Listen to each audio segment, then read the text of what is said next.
नमस्कार, मेरा नाम संजय पांडे है और आप देख रहे हैं फिल्मेटिक्स। प्रयागराज महाकुंभ में हमारी मौजूदगी है। यहाँ एक से एक चीजें आपको दिखाने और सुनने और जानने लायक है।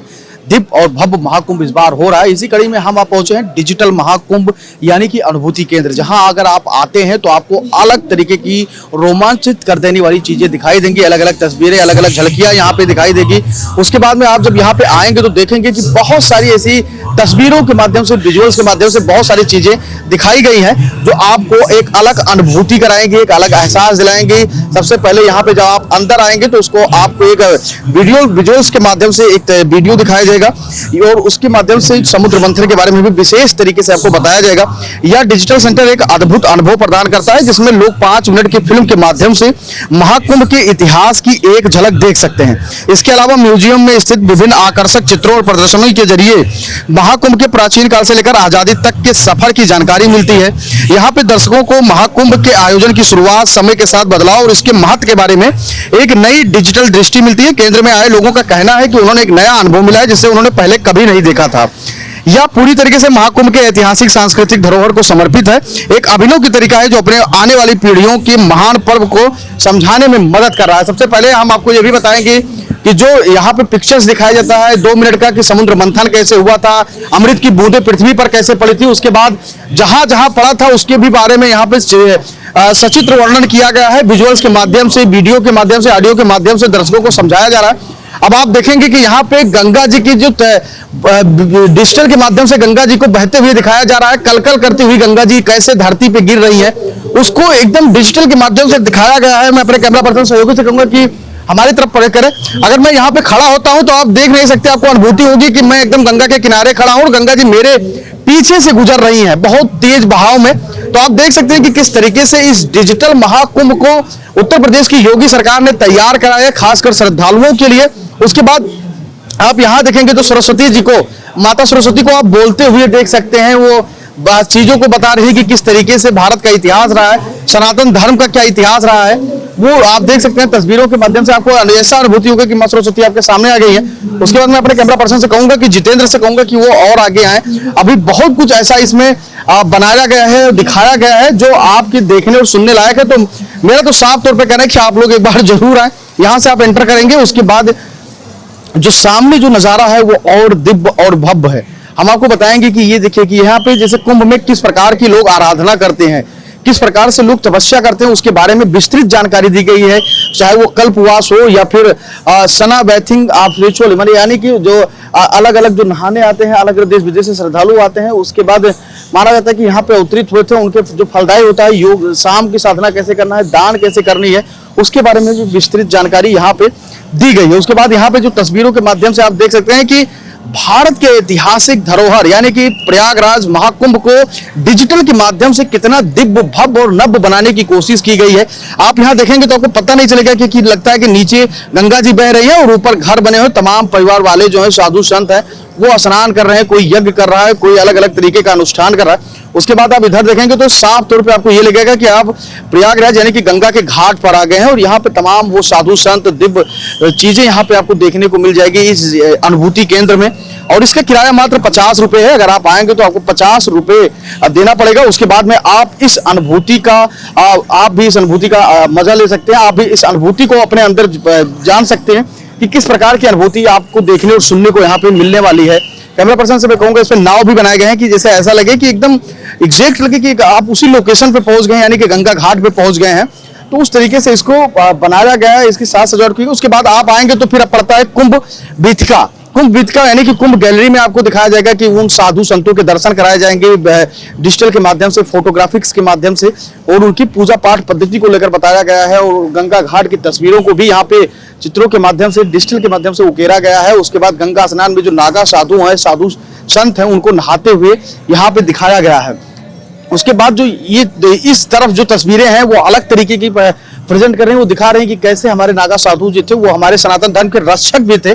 उनको हथियार लहराते हुए दिखाया गया है और पानी में गंगा जी में डुबकी लगाते हुए दिखाया गया है। बहुत बड़ी संख्या में इस चीज को विस्तृत जानकारी दी गई। साधु संतों को दिखाया गया है कि किस तरीके का उनका वेशभूषा होता है, किस तरीके से वो स्नान करते हैं और उसके बाद वीआईपी घाट्स को भी यहाँ पे दिखाए गए हैं। उसके बाद जो महामंडलेश्वर होते हैं उनको स्नान करते हुए दिखाया गया है। उसके बाद संध्या गंगा आरती को भी दिखाया गया है।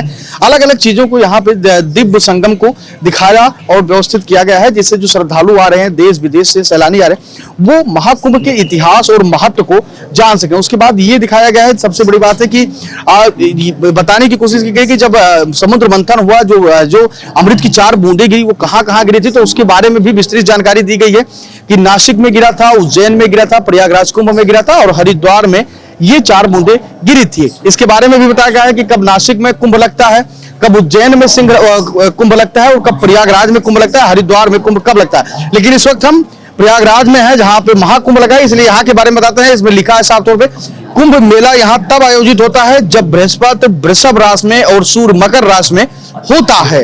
यानी कि पूरी जानकारी आपको दी गई है कि आखिर में कुंभ है क्या, क्यों लगता है, इसका इतिहास क्या है और इसका आधार क्या है। तो पूरी तरीके से यहाँ पे विस्तृत जानकारी आपको दी गई है और भगवान और तमाम जो सनातन धर्म के ईश्वर हैं उनकी तस्वीरें उकरी गई है। उसके बाद आप आएंगे यहाँ पे तो एक संत महाराज का तस्वीर बनाई गई है, फोटो डिजिटल के माध्यम से बनाया गया और उनको ध्यान में मग्न दिखाया गया है कि अंदर की चेतना को जो हमारे साधु संत है वो किस तरीके से तपस्या करके जगाते हैं और उनके ज्ञानेंद्रियों पर काबू पाते हैं। उसके बाद मैं फिर अपने कैमरा पर्सन से कहूंगा कि वो आगे आ जाएं और चीजों को भी दिखाने की कोशिश करें, क्योंकि यहाँ पे बहुत सारी ऐसी चीजें हैं जो दिखाने, बताने और सुनने लायक हैं।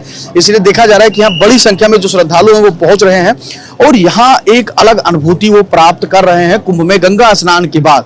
फिर आप यहाँ पे आएंगे तो जो प्रयागराज कुंभ है उसके मंदिरों के बारे में दिखाया गया है, उसके इतिहास के बारे में फिर से दिखाया गया है, समुद्र मंथन को भी चित्रण किया गया है, यूनिवर्स के बारे में यानी कि ब्रह्मांड को भी दिखाया गया है और ब्रह्मांड के उसके बाद में ईश्वर के बारे में बताया गया है। सारी जानकारियां दी गई है कि किस तरीके से हमारा जो ज्ञानेंद्रियां होती हैं उस पर कैसे कंट्रोल किया जाता है और उसके बाद किस तरीके से ये कुंभ लगता है।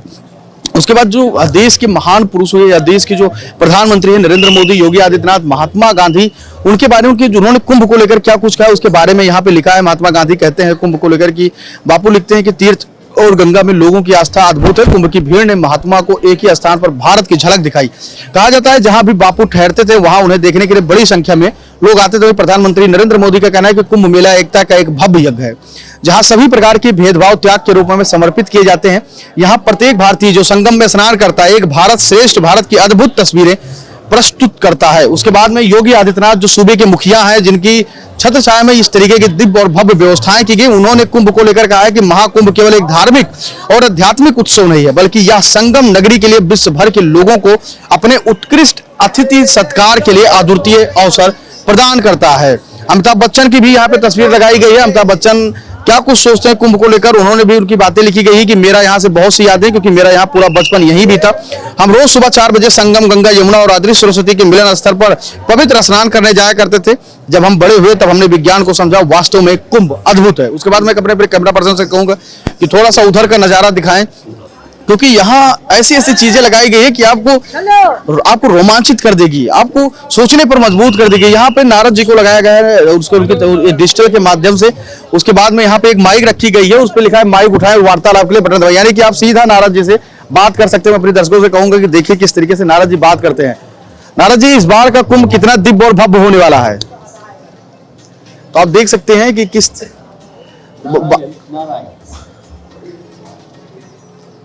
नारायण एक बहुत ही महत्वपूर्ण धार्मिक उत्सव है जो हर 12 वर्षों में 4 प्रमुख स्थानों पर आयोजित होता है, प्रयागराज, हरिद्वार, उज्जैन और नासिक।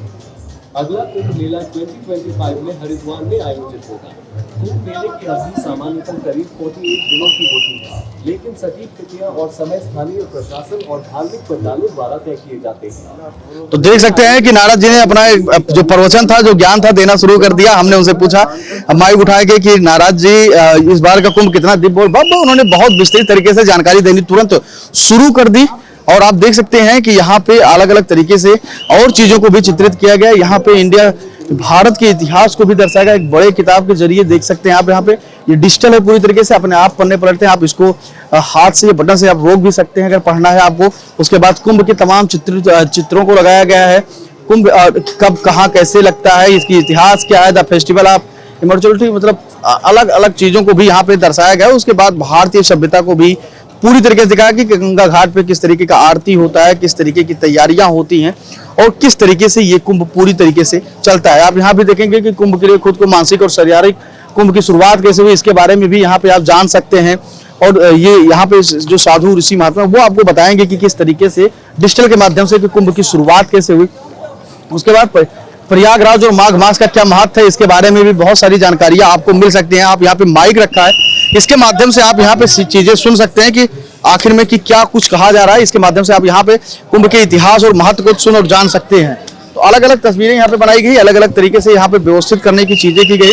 उसके बाद जो सामने चल रहा है, आप नजारा देखिए, जो ये लाइव तस्वीरें होती हैं, जो लोग स्नान करते हैं उसके विजुअल्स यहाँ पे चलते हैं और प्रयागराज को किस तरीके से साफ सुथरा स्वच्छ बनाया जाए और इसका महत्व क्या है और कितना जीवन में पुण्य प्राप्त होता है, इसके लिए भी बातचीत यहाँ पे दिखाई गई है, पूरा विजुअल दिखाया गया है। और भारतीय परंपरा के तमाम वो साधु संत जो प्रयागराज कुंभ में आते हैं, यहाँ पे स्नान करते हैं, जो श्रद्धालु आते हैं अपने मन में एक आस्था एक भाव लेकर पहुंचते हैं, उनके लिए ये बहुत ही विशेष है।